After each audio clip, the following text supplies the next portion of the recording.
Welcome into Payoff Pitch, Action Network's MLB betting podcast, presented by BetMGM, the king of sportsbooks. I am Brendan Glasheen, joined by Sean Zerillo and BJ Cunningham for Monday, May 6th, Best Bets. You can hear Best Bets every Monday, Tuesday, and Friday during the regular season. So subscribe to the podcast wherever you listen to your podcasts, and find us also video version on the Action Network YouTube page. We've been doing giveaways on Fridays, but since we've been loving the 5-star ratings and reviews, we are celebrating our 200th episode that got out at the middle of April. We're going to give out another winner today. Zeke R. Z-E-K-E-Y-R. Zeke R. You are a winner. Email podcasts@actionnetwork.com to claim your prize. We'll continue with giveaways, so if you haven't left us a 5-star rating and review, go do that. We are still handing out a subscription to Action Pro, and then some swag. One or the other. Your choice. On this Monday, we have 10 games, short slate, a little bit to dive into from a big picture standpoint, but this should be a quicker episode. We'll start as we normally do. Sean Zerillo with Best Bets. What do you got for today? Going to go with the Mets and the Cardinals over 8. BJ's got an alternative way of playing this game. But I made this total for the full game 8.8. It's like the over 8.5 to about -105. Sean Manaea showing some concerning signs in his profile. Velocity down, stuff plus down, but also the command, his walk rate is double his career average. And Kyle Gibson, I could say a lot of the same things. The strikeout minus walk rate is below major league average. The velocity has decreased. The stuff plus has decreased, and his expected metrics have all climbed into the high 4s or the low 5s. So don't like either of these starting pitchers. I could see runs coming early, but I could also see runs coming in that 6th inning range or potentially late. The Mets using 3 separate key relievers, basically for multiple times in consecutive days, or for Jorge Lopez's sake, the 4th time in 6 days. So likely to be unavailable today. The Mets probably need Manaea to go a bit deeper into this game than they normally would. And on the other side with the Cardinals, they used 3 different relievers yesterday in multi-inning stints. So probably need Kyle Gibson to pitch a bit deeper into this game and are going to be less aggressive pulling the reliever, considering they have to now play out the series and don't have an off day for a few days. So the Mets and Cardinals over 8. I do like the first 5 over as well. I projected that total closer to 5. I just do so poorly betting first 5 totals. They always just seem to fall flat for me, regardless of the gargantuan CLV that I get on those. So sticking with the full game over here, maybe those runs come in the 6th inning, and I'll avoid pulling my hair out over the first 5. But BJ is going to give you that sweat instead. Yeah. First 5 over 4.5 -105. Just echoing what Sean said about Manaea having real big time control issues, 5.5 walk rate per 9 innings. Stuff plus has gone down as well. And I don't think it's a coincidence also that he's tended to struggle. I know he has an ERA around 3, but his expected ERA is closer to 5. But his ground ball rate is at 32% right now, which is the lowest of his career. He's typically been around 42, 43% around for his career, even when he's been at his best. Like his best year in Oakland in 2020, he had a ground ball rate closer to 50%. So when he's throwing, sinkers and changeups as his main 2 pitches, like that tends to be a little bit of a problem if you can't induce a high number of ground balls. The same thing kind of holds true for Kyle Gibson. His ground ball rate's kind of remained around where it's been the last few years, but the stuff plus has kind of dropped off. And Gibson's leaving the ball in the zone way more often. He's got a barrel rate allowed of 11% this season, hard hit rate allowed of 41%. He's got by stuff plus, his sweeper and his changeup grade out above average, but he mainly throws a cutter and a sinker as his main 2 pitches, and those are well below average. And if you're leaving those 2 pitches in the zone too often, you're going to get hits. And the Mets are above average against right-handed pitching this season. So, yeah, I'm just going to target these 2 starting pitchers for the first 5 here. Projected 5.1 runs for the first 5. So I like over 4.5 at -105. The last thing to note with Gibson, just the standard categories we talk about with luck and regression. 225 batting average on balls in play. He's at 304 for his career. League average is closer to 290. So that 225 should eventually move closer to his career mark, or closer to at least that 290 league-wide mark. And then his strand rate, 78.7%. League-wide is about 9% lower, 10% lower. And for his career, Gibson is at 70.7%, right in line with where the major league average is. So always like to see, pitchers who I think are worse than they've pitched to date. 3.8 ERA, but a 5.58 expected ERA, and that's well baked within the batting average on balls in play luck that he's had, and also the strand rate luck that he's had. And go ahead, BJ. Yeah, I was gonna say the sinker is also well overperforming. That's kind of one of the pitches of why he is overperforming. 424 expected weighted on base average allowed, about 50 points higher than what his actual weighted on base average on it is. And the same thing with Manaea when you talk about strand rate. I mean, Manaea's got a 75% strand rate right now. So he's walking a ton of guys and putting guys on base and just leaving them there. But that's always a very dangerous game to play over the long run. So eventually it's going to catch up with these two starting pitchers. Okay, let's move on to whether or not we are looking to fade the public today. This lengthy road trip for the San Francisco Giants continues. They were in Boston at the start of the trip last Tuesday, in Philadelphia. They played last night, Sunday Night Baseball, and we all had to kind of look at the schedule a few times and think, oh, they're going to continue the series. This is not a makeup date. It's a 4:00 start today at Citizens Bank Park. Zach Wheeler is on the mound, and that makes sense as to why the Phillies are minus 200, now up to minus 210, close to minus 220 on the money line. The public likes Wheeler and the Phillies, 92% of the bets, 99% of the money on Philadelphia against the Giants. And then I think the Giants, after this, they go to Colorado for another series, and they don't have an off day for a long time. They don't have an off day till May 16th. This is quite the stretch here, Sean Zerillo. Any angles here backing Mason Black and the Giants possibly, or is there another way to play this? So I like the over in this matchup. I projected this total closer to 8.4. As BJ and I discussed before the pod, this was 8 last night, has come down to 7.5. So it's just gotten too low. Now, I don't necessarily love taking any sort of position against Zach Wheeler, and I'm not betting on the Giants in this matchup. In fact, I'm closer to betting the Phillies on the first 5 money line. I made that minus 215 before I've seen lineups say, somebody key is out for the Giants. I may end up firing on the Phillies there if my projection gets up to minus 220 or minus 225. So don't like the Giants in this matchup. I do like the over though. And again, I don't want to necessarily bet against Zach Wheeler, need the Giants to score runs against them. He looks like potentially the best version of himself we've ever seen. That strikeout rate is up and it's sort of stabilized now. Once you get a relatively sufficient sample into a season, strikeout rate 2 months into a season, 6 weeks into a season does kind of stabilize for a starting pitcher. So I think Zach Wheeler, with that new splitter that he's showing, the strikeout rate is bumped up, and I think his pitch mix is probably fully optimized at this point. So it seems like he's a front runner potentially for NL Cy Young with Tyler Glasnow.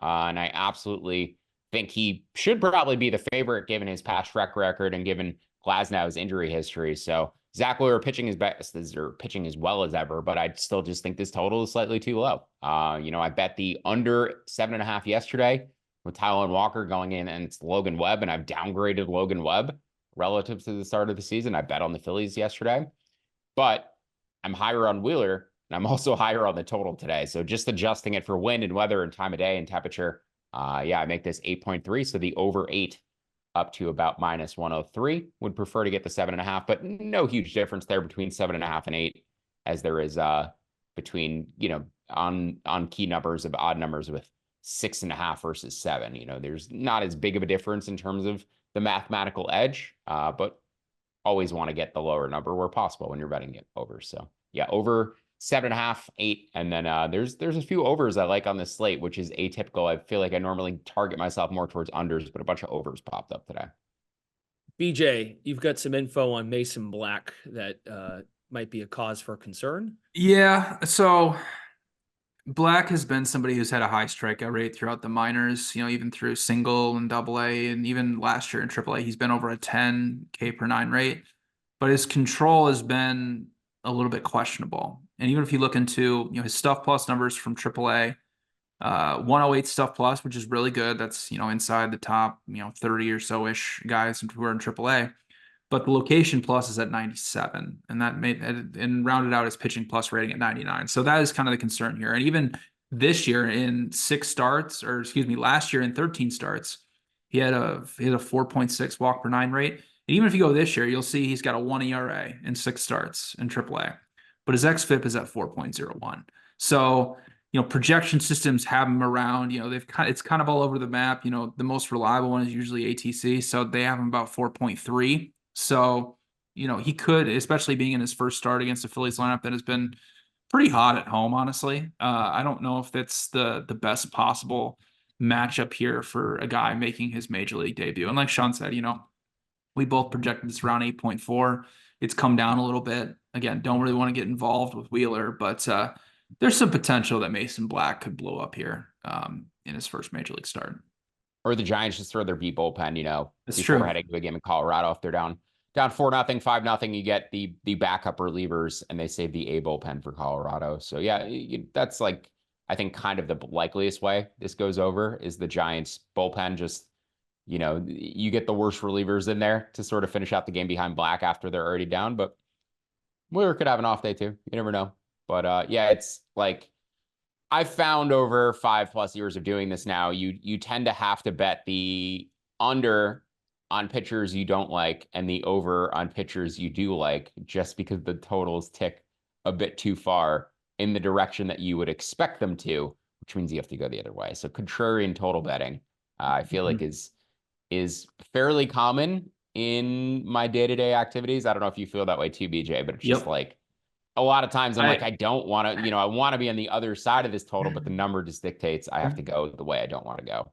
I find myself all the time, Sean, I don't know if you feel this way, where I'll put projecting edge on it and I'll just like sigh to myself sitting alone in my basement being like, do I really want to do this? Do I really want to get involved with an under on like Cal Quantrill and somebody else? I don't know. But, there are some pitchers where, and we'll get to this in the underdog segment, that once you dig a little deeper, there can be some concerning signs than just saying, oh, this pitcher's really good, like I'm backing the under. Like there's always more to it than just, these two starting pitchers. Sitting alone in your basement. Maybe sometimes no better feeling, Brendan. No better feeling in the world. The quietness of the basement is what really completes Beautiful.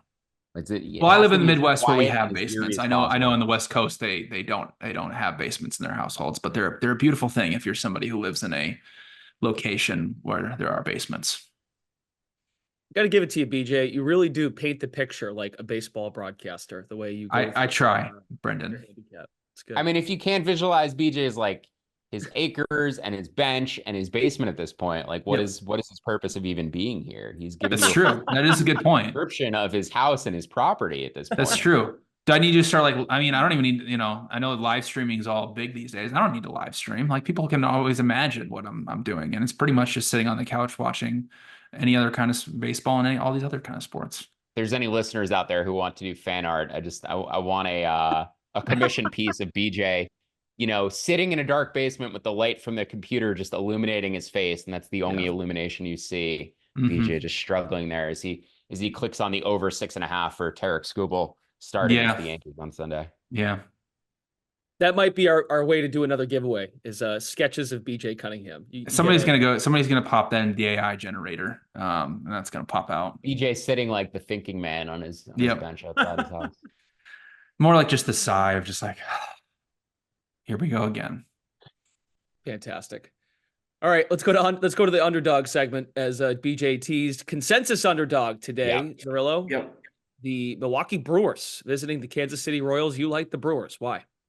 Yeah, and I'm sure BJ and I both like Cole Reagans a lot. He's proven to be as legitimate as he was at the end of last year. I still have long-term injury concerns about Reagans, but right now he's pitching to an expected ERA of around 3.3, which puts him not quite with the ace level tier of starting pitchers, but I'd say like the 1B level of aces, maybe even like the highest of the number 2 starters. But Cole Reagans is pretty much elite. He's been phenomenal this year. That said, there's a huge bullpen discrepancy between these two teams, and the Brewers used their long relievers yesterday, Vieira and Junk. So they saved all of their key relievers for today. And Bryce Wilson only made it through 5 innings in one start this season. He pitched 6 in his last outing, but they've kind of viewed him as their front man for what has essentially been bullpen games. He's gone 2 or 3 innings a bunch this season. And if he's going to pitch well, they'll let him go 5 or 6. But by and large, they're probably just hoping to get him through 4 or 5 innings and then turn things over to their higher leverage relievers. So on a full season ERA projection, I would project this Brewers unit today, right, without their worst relievers in it. I would project this Brewers bullpen as about 0.9 of a run better than the Royals bullpen for today. So looking at expected FIP and strikeout minus walk rate and stuff plus ratings, the Royals are in the bottom 3 in baseball in all 3 categories. Milwaukee ranks closer to league average, if not the top 10 in all 3 of those metrics, but I project them even better than that. I think once you take out the filler from this bullpen, once you trim the fat on this bullpen, they're an elite top 5 unit. In terms of the bullpens that are appearing on today's 10-game slate, the 20 bullpens out of the 30 teams of baseball, I make them the 3rd best bullpen today. I make Kansas City the 19th best bullpen today. So just amongst these 20 teams, really easy to see how I rank them relative to one another. The season-long metrics and the stuff plus indicators show that Milwaukee has substantially better arms out there. So Royals can absolutely get a lead, but I think pregame, Brewers down to plus 120, absolutely fine.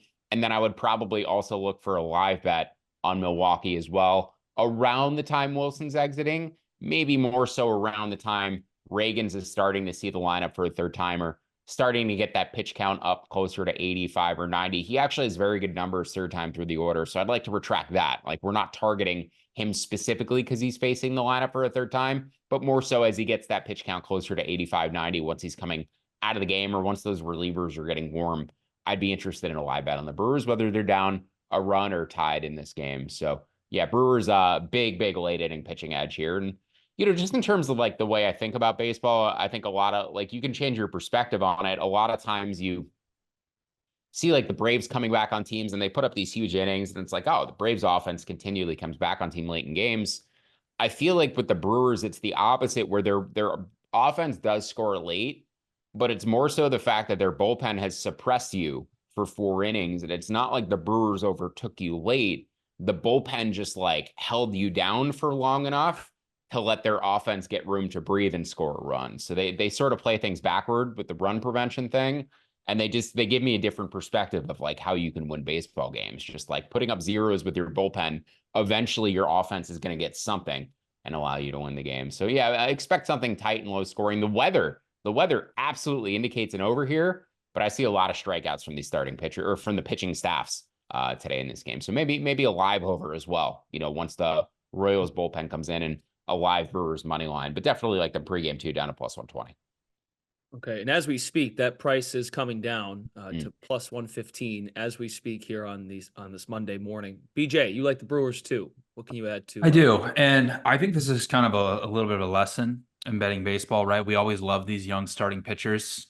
So just saying, well, I know about Cole Reagans and he's really good, so I'm just going to blindly back him every day. Usually that's kind of profitable, right? In a sense.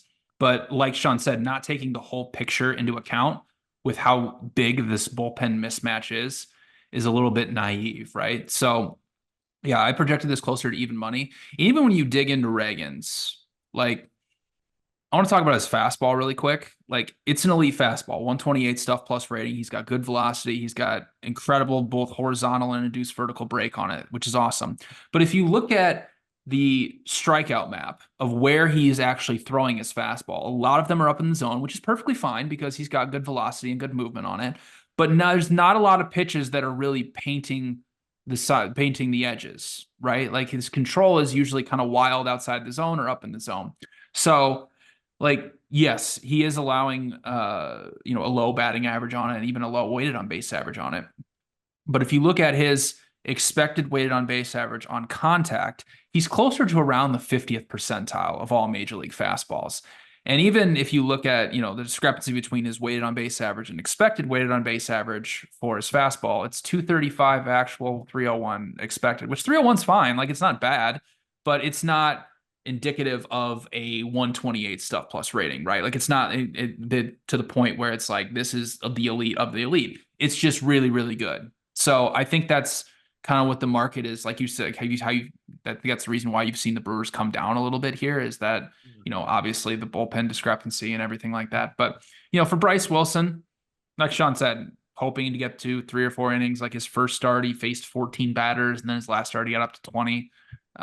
Again, I'd be surprised if he sees the order the 3rd time through. But again, huge bullpen mismatch here. So I agree with Sean. I actually projected this closer to about plus 105 for the Brewers. So I like them. If you can get plus 120 or better, I know it's down to plus 115. If you can find a plus 120 out there, I think that would probably be my cutoff point. Okay, very good. And a couple more before we go. And BJ, let me toss it to you first here because I want to hit on Justin Steele is coming back today. He's on the mound for the Chicago Cubs against the San Diego Padres. Yu Darvish is on the mound. Steele, this is per Marquee Sports Network, home of Cubs baseball. Steele will start Monday as long as he gets through a bullpen session Saturday with no issues, and that is the case. That is what I read as well, and that's kind of concerned me a little bit in terms of Steele, right? Like if these guys come back, they're just like, yeah, he's fine, like he's gonna come back. But it was a hamstring injury that he strained, and it was his left hamstring, which is very concerning for a left-handed pitcher because that is the leg that you're pushing off on. So Steele was somebody last season. I know he made a run at the Cy Young, but he did overperform his, in terms of his ERA to his expected ERA. Expected ERA was closer to 3.5 when he has ERA around 3, and he's only thrown obviously 4 innings this season. And projection models have him around that 3.6, 3.7 ERA type of a pitcher. And then you look at Yu Darvish, like he's been exactly what he was last year. Like his expected ERA and all his metrics are just exactly the same. So with these two starting pitchers being somewhat even, the Cubs bullpen has been struggling this year. I like the Padres at plus 108. I think that this should be closer to Padres minus 105 than them being plus money. Preller did it again. What's Keeps that? doing it. What's that? Preller just keeps doing it. He just keeps kicking the can down the curb, acquiring another star. And then like it would be hilarious if this is the team that ended up making the playoffs or making a run after all the other moves didn't work out. But yeah, like I don't know if this has been a net positive in terms of making the Padres competitive as quickly as he can or as consistently as he can, but this team isn't bad. And the lineup is deep, and Xander Bogaerts has given them absolutely nothing. So I don't know. Like this Padres team is competitive, and the Diamondbacks are dealing with a number of pitching injuries. The Giants have Snell on the IL, and I like the Giants, but their offense isn't nearly as good as what the Padres are offering. So this Padres team really isn't bad, it's not like they're not going to continue to be aggressive and add pieces if they can. So yeah, the Padres are interesting to me from a making the playoffs perspective, I guess, at this point. Like they've improved their roster, and they're not a bad team at all. And Zerillo, you've got one more today on this shorter slate, 10 games. You've got the late game here, Rangers and Oakland Athletics. Yeah, I've been hunting for just talking about the Cubs game still. I've been hunting for a Justin Steele outs recorded prop. I believe BJ has as well. So he made one minor league start through about like 65 pitches. And then had that bullpen on Saturday. So I really wouldn't expect him to go more than like 75, 80 pitches in this game. So under 14.5 outs or under 4.5 strikeouts. Like I think those would be solid bets, but doesn't seem like there's many prop markets up for him. In terms of my final bet for Monday. Real quick, 4.5 strikeouts for Steele, minus 135. 4.5? Yeah. Yeah, kind of like the under. Yeah. Bet MGM. The juice might be too much, but that's like, I might like it to minus 150. I'm gonna think about more about that one after the podcast, and then you may see a notification in the app. Final bet for me: Rangers first 5 money line. Andrew Heaney has been like better in his past couple starts than he was earlier in the year, and I think he's pitching to the best possible version of what he is now, which is about a 4.1 expected ERA. I think that's where he can settle for the remainder of the season. We saw, 2 years ago with the Dodgers, he looked elite, lost the stuff with the Rangers and the strikeout minus walk rate essentially but he's been sitting around league average for the past couple of seasons. And I think that's roughly where Heaney can continue to pitch. Alex Wood, on the other hand, 6.32 ERA, 6.05 expected ERA, strikeout minus walk rate is dipped to 8%, which is about 6% below the major league average mark. And while his underlying indicators were very similar last season, 4.6, 4.7 expected ERA, 5.1 expected FIP, similar strikeout minus walk rate, his hard contact rate is way up and his velocity is down, the stuff plus is down. And, the actual results today or the underlying results this year are very similar, as I said, to last year. There's signs that he is a worse pitcher and a worse version of himself. Now Oakland's lineup, no Wyatt Langford, hitting the IL for a bit. Corey Seager doesn't necessarily seem 100% healthy. I don't love this Rangers lineup. against left-handed pitching, but they still have a pretty big pitching advantage for me in the first 5 innings. And I make Texas closer to about -160. Whereas for the full game, I think Oakland has a pretty big bullpen advantage, and I'd make the full game line closer to -135. So seeing these lines last night in a very similar spot, both for the first 5 innings and the full game, didn't really make sense to me. I think that first 5 line should be juiced up much more. And I think Oakland is going to continue to do what the Brewers are doing, which is put up zeros late against teams and then steal wins late in the game. This A's team is playing around 500 baseball so far. And I should mention, at the start of the season, our preseason podcast and the props that Jim Turvey gave out, the Angels to finish in exactly 5th place.